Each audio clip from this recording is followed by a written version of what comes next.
हरिओम. पातंजल योगसूत्रे योगदासांचे प्रवचन. कैवल्यपाद सूत्र क्रमांक 12. अतीत अनागतम स्वरूपोस्ती अध्वभेदात धर्माणाम. भूत, वर्तमान आणि भविष्य असा अध्वभेद असतो. व्यक्ती तितक्या प्रकृती असतात. त्यामुळे वर्तमानात न दिसणाऱ्या गोष्टी भूत आणि भविष्यात स्वरूपतः असतातच. प्रत्येकाचा धर्म भिन्न असतो. जीव पूर्वसंचितानुरूप काही कार्य करण्यासाठी जन्म घेत असतो. परंतु या प्रत्येक जीवाचा जगण्याचा जीवन पद्धतीचा मार्ग वेगवेगळा असतो. जीव एकाच जातीत, एकाच मात्या पित्याच्या उदरी, एकाच प्रदेशात, एकाच कालखंडात जन्मास आले असले तरी त्या प्रत्येकाची जगण्याची पद्धत भिन्न असते. एक व्यक्ती दुसऱ्यासारखी वागू शकत नाही. एवढेच नव्हे तर एकच व्यक्ती तेच एक काम जर एका क्षणाच्या फरकाने करील तर त्या दोन वेळांच्या कामात किंचित तरी फरक असेल. याचा अर्थ प्रत्येकाचे स्वरूप भिन्न असते. या प्रत्येक जीवाच्या स्वरूप भिन्नतेबरोबरच प्रत्येकाच्या धर्म व्यक्ततेत फरक असतो. सूत्र क्रमांक 10 मध्ये आपण पाहिले की इच्छा वासना या जीवाप्रमाणेच अनादी आहेत. त्या शमल्या गेल्या नाहीत तर सुप्त रूपाने संचित रूपात राहतात. तसेच योग्य संधी मिळताच त्या प्रकट होतात. त्यामुळे काही वासना व्यक्त होण्याला योग्य संधी मिळाल्यामुळे व्यक्त होऊन शमलेल्या असतात. त्या अतीत म्हणजे होऊन गेलेल्या भूतकाळात जमा झालेल्या असतात. काही वासना योग्य संधी मिळालेली असल्यामुळे आता प्रकट होत असतात. त्या वर्तमानात प्रकट होत असतात. उरलेल्या अव्यक्त सुप्त रूपात असतात, कारण त्यांना योग्य संधी अजून मिळालेली नसते. त्या अनागत असतात, अजून व्यक्त न झाल्यामुळे माहीत झालेल्या नसतात.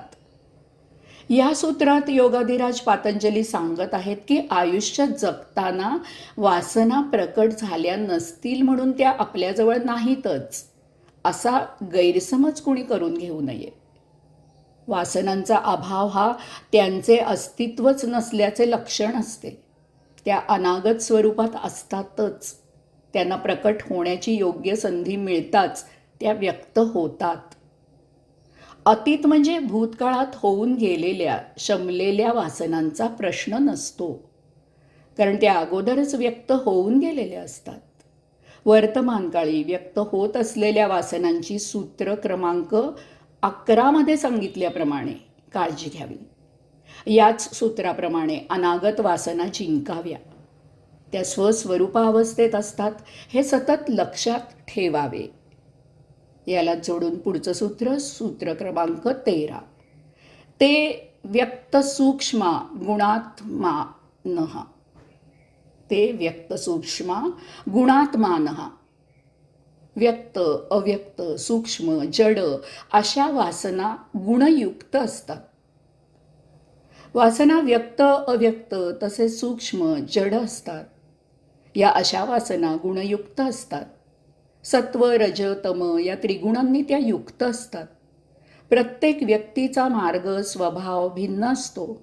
जगण्याची पद्धत वेगवेगळी असते. आपापल्या पद्धतीप्रमाणे ती व्यस्त होत असते. अतीत वासना व्यक्त झालेल्या असतात. त्या भूतकाळात जमा झालेल्या असतात. त्या व्यक्त होऊन सूक्ष्म होऊन नष्ट झालेल्या, शमलेल्या, शांत झालेल्या असतात. योग्य परिस्थिती प्राप्त झालेली असल्यामुळे वर्तमानात वासना व्यक्त होतात. त्या दृश्य झाल्यामुळे जड असतात. अनागत वासना अव्यक्त असतात. त्या अजून प्रकट झालेल्या नसतात. त्यामुळे त्या सूक्ष्म असतात. जीवन प्रणालीच्या भिन्नतेमुळे या व्यक्त, अव्यक्त, सूक्ष्म, जड वासना अतीत, वर्तमान, अनागत अशा त्यावेळच्या परिस्थितीनुरूप सत्व, रज, तम अशा गुणाने प्रत्ययाला येत असतात. प्रत्येकाचा धर्म निराळा असून तो त्रिगुणयुक्त आहे हे योग्याने लक्षात ठेवावे. प्रत्येक जीव काही उद्दिष्ट घेऊन जन्माला आलेला असतो. हे उद्दिष्ट पूर्ण करण्यासाठी त्याची धडपड चालू असते. असे हे जीवन जगताना काही सिद्धी प्राप्त होतात. या सिद्धींमुळे माणसाला आयुष्य जगताना अस्मिता, अभिमान तयार होतो. यामधून वासना तयार होतात. या वासना शमवण्यासाठी तो त्रिगुणांनी युक्त जीव त्याचे मूळ उद्दिष्ट विसरतो. अस्मितेमुळे, अभिमानामुळे निर्माण झालेल्या मीपणाच्या जाणीवेने तो विचलित होतो. तो त्रिगुणातून निर्माण होणाऱ्या मी या जाणीवेतून त्याचा मूळ उद्दिष्टित जीवन प्रवाह बदलतो. यामुळे नरदेहाचे मूळ उद्दिष्ट आत्ममिलन हे भोगाच्या फेऱ्यात अडकते. प्रत्येक जन्मी भोग संचितात भर पडत असते. यातून सुटका होत नाही. परंतु योगी हा गुणातीत असतो. त्याने वैराग्याने अभिमान जिंकलेला असतो. आत्ममिलन हेच त्याच्या जीवनाचे एकमेव ध्येय असते. त्याला प्राप्तसिद्धी तो अस्मितेच्या खोट्या अभिमानापोटी स्वार्थाकरता न वापरता समाजासाठी वापरतो. त्यामुळे भोग निर्माण होत नाहीत. त्याला कैवल्य प्राप्त होते. हरिओम.